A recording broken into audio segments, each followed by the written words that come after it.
Hi, friends. Dr. Nancy Trimbley here, putting the power and knowledge of your health back in your hands. I have a confession. Well, actually, I had a life changing event. I quit drinking alcohol about 3 weeks ago. And I had friends tell me before when they did dry January that they slept great, they had great energy, they felt great. I always wondered, why did you go back to drinking if you felt so good? So that's what kind of steered me away from it. Um, well, I quit alcohol 3 going on 4 weeks ago now. And I'm going to tell you, I did not sleep better at first. All I got was a rash, honestly. And in my mind, I'm like my favorite petri dish, but I'm like, I body hack myself all the time. Like, what's going to happen if I do this? Let's see.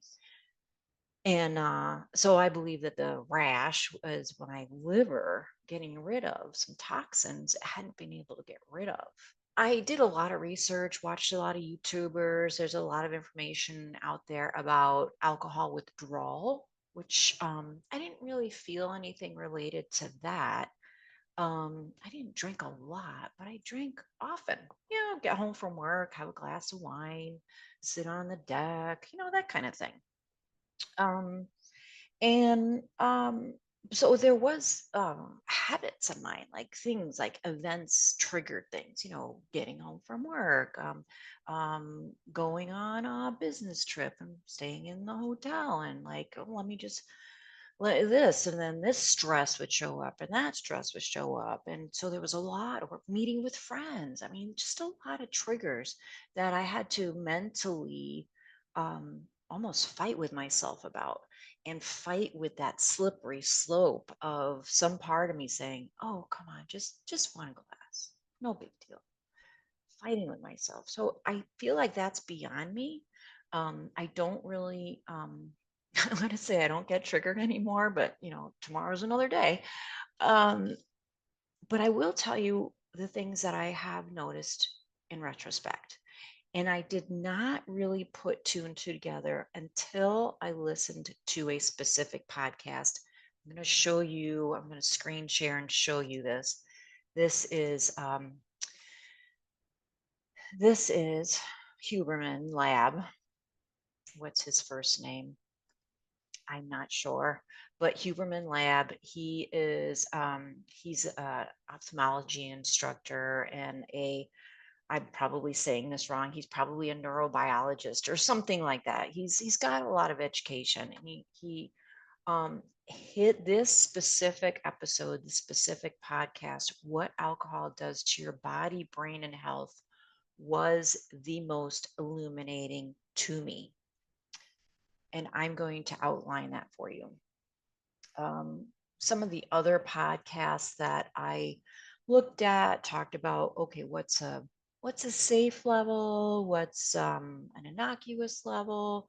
I did come up with the amount of 32 ounces of wine in a week. I don't know how they came up with this, but so if you drink a 6 ounce glass of wine, which is your typical pour at a restaurant, that's 5 glasses of wine in a week. I'm like, oh, okay, well, that sounds good to me. Not the 9 ounce pour, because if you do the 9 ounce pour, then it's only like 3 glasses. Um, but I was all the while thinking, like, but really, there's no nutritional need for my body for alcohol, or is there? I started to think about what we call the French paradox, meaning the French eat a lot of butter, they eat a lot of animal fat, and they smoke a lot, and they have the lowest rates of heart disease and cholesterol. So there's some that believe that it's the regular red wine that they drink with the that compound in there, that which name escapes me right now, but that is in red wine, and the fact that they walk a lot, a lot, a lot. Um, so I'm all of this is going round and round in my head before I see the Huberman Lab podcast. And I'm going to tell you that in retrospect, I am way better not drinking. Even 32 ounces a week max. And for me, he clarified something for me. I was not a heavy drinker, but I was a chronic drinker, And I'm going to replace the word chronic with regular. As a regular drinker, I probably drank every day of my life for the last 30 years, except for the time where I was on antibiotic and in pain and trying to recover from Lyme disease. So I probably didn't drink for a number of weeks, but I was so obviously distracted by those symptoms of Lyme disease that I didn't recognize any benefit from it. So I'm a regular drinker. And he said, those people who are regular drinkers, and this could mean like me, a glass of wine after work every day, 7 days a week, or maybe just every Friday, you go out with your buddies and have a few beers. It's something regular that you do. It's not random and far in between. Um, One of the things that I've noticed, especially over the last few years, is impulsivity, meaning I'm impulsive. I do things without really thinking them through. And this hasn't really resulted in anything horrible other than I buy tickets for a concert I can't possibly go to. So I lose out. I lose the money if I can't sell the tickets. And I lose out on the experience because I was looking forward to it, but I couldn't possibly go to that concert that I had to take a plane and find somebody to watch the dog and put all these other pieces into play. The other thing, and what's interesting is the impulsivity is not only when you're drinking, it's all the time. Because think about when a group of people get together and they start drinking as a group and their voices get louder and their language starts to, get more punctuated with profanities, perhaps. You start laughing louder. That's because there's an inhibitory reflex of our brain that keeps us at a certain tone. Well, we lose that inhibition when we drink. But when you are a regular drinker or chronic drinker, as Huberman referred to it, you lose that inhibition often, and it's in life choices. Here's another thing that I noticed immediately was that I no longer had heartburn. Now, I didn't have a real problem with heartburn. I would just notice it periodically. Um, but I have had many people over the years complain to me. As a matter of fact, I did a whole YouTube video about the dangers of heartburn medication, how horrible the long-term side effects are, how if you're on a heartburn medication, I won't name it by name, but if you're on a heartburn medication, you should only be on it for, I think, like 2.5 weeks.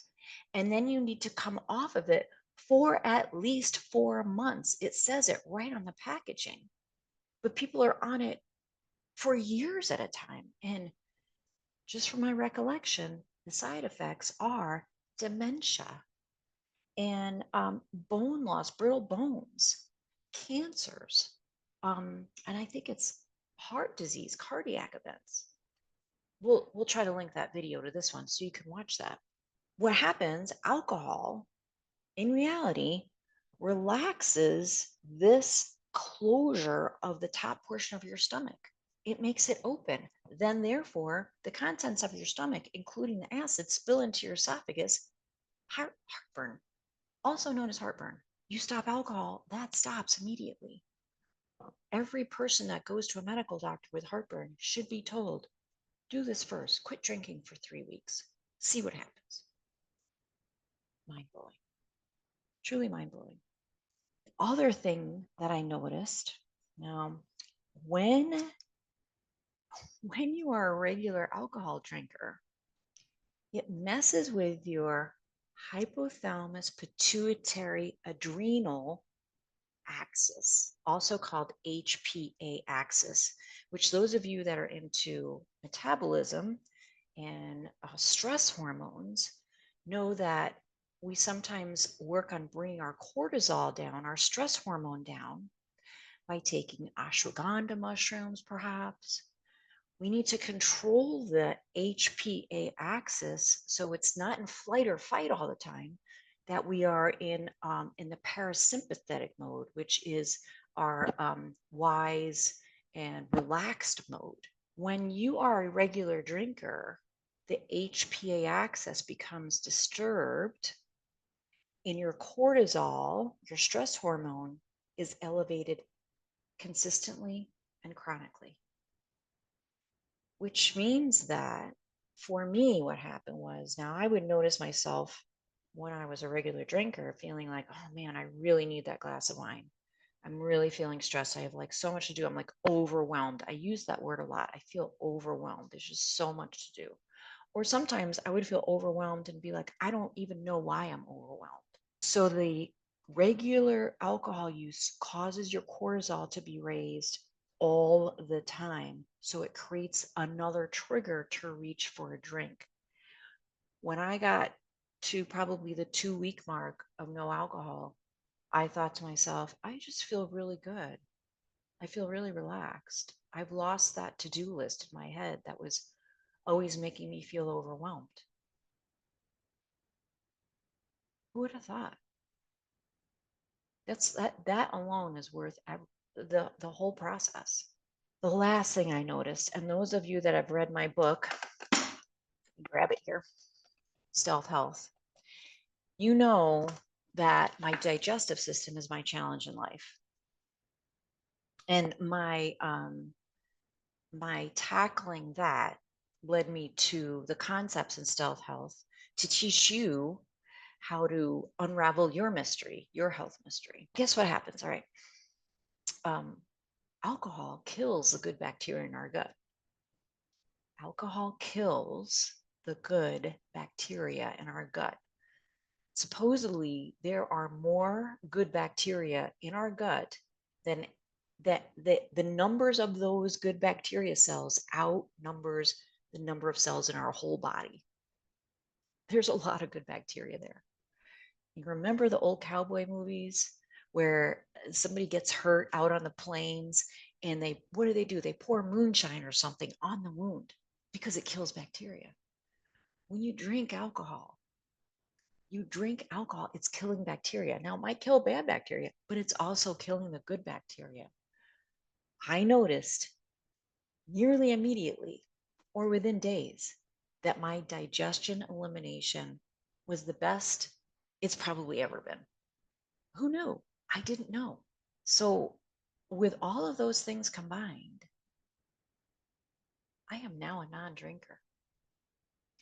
Now, this doesn't mean that one day, because I love to cook, I might get a special wine and pair it with a special meal and have a tasting and just pair it so that the wine and the food complement each other.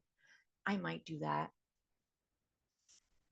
It's not to say I'll never ever drink again, but it'll be for a very specific gustatory, meaning tasteful experience, not just as a knee jerk reaction like it's been for many years. And something else occurred to me. Is this, this is crazy. Now, if you read Stealth Health, you'll know where I'm going with this. Is this another way for the food companies and the chemical companies and the system to kind of dumb us down, to make us more controllable by us being maybe a little tipsy half the time, maybe being overwhelmed by just every day so we don't have the ability to discern what is a real threat because everything makes us stressed out? I don't know, but I do know at this time I want to be at my best, my sharpest all the time. I don't know if this will have any effect on you, and really it's okay. I do not judge. You do you. This is what I found. This is what I've discovered. Anyway, be well. Bye for now.